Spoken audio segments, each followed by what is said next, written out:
Gusto mo bang matutong magtahi? Halika, samahan niyo ako. Magandang buhay! Ngayon ay bahagi ko sa inyo kung paano mag-assemble ng Chinese collar.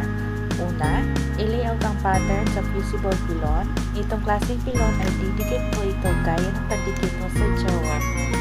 I-trace mo at i-cut by following the line. So, wala po extra allowances. Kung may extra man, ay dapat po natin siya bibitin. So, bawal ang extra kasi mandikit po ito na collar. Pagkatapos makat ang collar, idikit po natin siya sa tela gamit ang plancha. Ano ka di ay para mo dikit? Oo naman. Pagkatapos niyan ay gupitin po natin ang collar. So, dapat may allowance po siya. Sa ibabaw po ng collar ay 1/4 ang allowance. Gupitin po siya ng maayos. Dapat 1/4 po talaga siya. Then sa ibaba naman or ibaba ay 1/2 inch. So, dapat pantay po yung 1/2 inch. Kung hindi po natin mapapantay, pwede natin gamitin ang tape measure. Then both sides po ay 1/4 inch. So, be sure na nakat po siya ng maayos para maganda naman siya tingnan kaya ng kaibigan mo. Wow! Para maisa po ang collar, kailangan po natin siyang tahiin gamit ang makina kung anong makinang meron kayo. Follow only the lines. Hindi pwedeng pumunta sa ibang linya gaya ng ex mo. Baka mabuo ng collar. Mabuo ng maayos ang collar po natin. Ang Chinese collar ay depende po sa forma na gamit. Pwedeng straight, pwede ding slightly curved.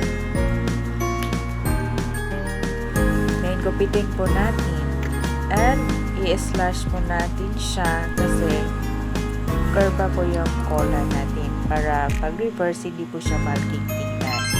So, open the collar and do top stitching. So, sa top stitching po, ang ginagamit ko po ay 1/8 inch po na size na. Then, i-cut po natin yung extra allowances. Then, flip the collar and sew 1/4 inch sa side. Both sides po. Pagkatapos ay sa kabilang side na naman, ang itatahi po ay 1/4 inch. So, i-follow lang natin yung linya.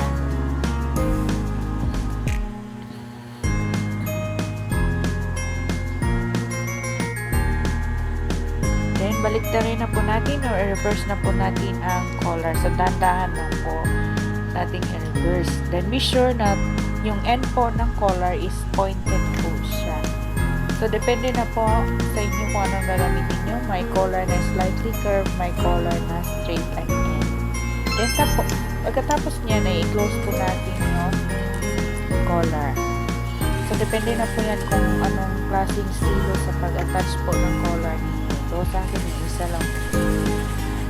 So, pagkatapos niyan, datahin natin hanggang matapos siya. So, tapos na ang Chinese collar. Kung may natutunan ka sa ating video, maaaring maging ibang bahagi. At kung hindi ka pa nakafollow, feel free to follow and click follow below. Salamat! At kung gusto mo naman na matutunan ka pa, just comment below para magawa natin